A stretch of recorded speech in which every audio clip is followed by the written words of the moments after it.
आप देख रहे हैं एन हॉरर स्टोरीज सात्विकी द्विवेदी के साथ। तो सुनिए आज की भूतिया कहानी। मुझे आज भी याद है, मुझे लगता था कि उस रास्ते से जाना ठीक होगा, लेकिन ऐसा नहीं था, क्योंकि वो रास्ता जाने लायक ही नहीं था।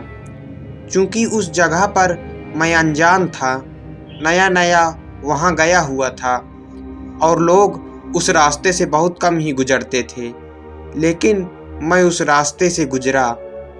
मैं उस वक्त कार से अपने कमरे की तरफ जा रहा था, तभी अचानक ही कार रुक जाती है। यह बात मेरे समझ में नहीं आई कि कार कैसे रुक गई। कुछ कुछ बूंदें भी गिरने लगी थी। अब लग रहा था कि बारिश होने वाली है और इस वक्त कार का खराब होना ठीक नहीं था। मैंने कोशिश की, लेकिन जब कार ठीक नहीं हुई तो मैंने अंदर बैठना ही ठीक समझा और कुछ देर बाद कोशिश करने में कार स्टार्ट हो जाती है। यह बहुत खुशी की बात थी, क्योंकि अब घर समय से मैं पहुंच सकता था। कुछ दूरी तक चलने पर मुझे एक आदमी दिखाई दिया, जो कि मुझसे लिफ्ट मांग रहा था।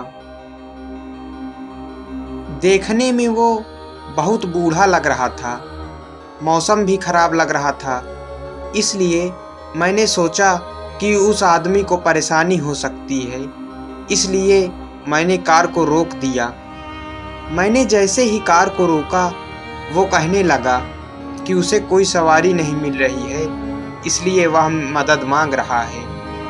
तो उसकी बात पर मैंने कहा कि कोई बात नहीं, आप बैठ जाइए। कुछ समय बाद ही वह कार में बैठ चुका था और उसके बाद मैं उससे बातें करते हुए आगे धीरे धीरे बढ़ने लगा। बाहर बारिश बहुत तेज हो रही थी, रास्ते भी सुनसान थे, कोई दिख नहीं रहा था, मौसम भी बहुत अच्छा नहीं लग रहा था। कार भी उस बारिश में बहुत धीरे धीरे और बहुत मुश्किल से चल रही थी।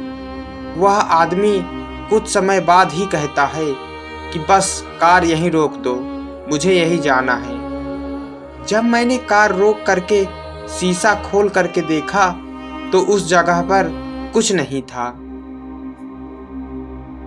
पूरा वीरान और सुनसान इलाका था।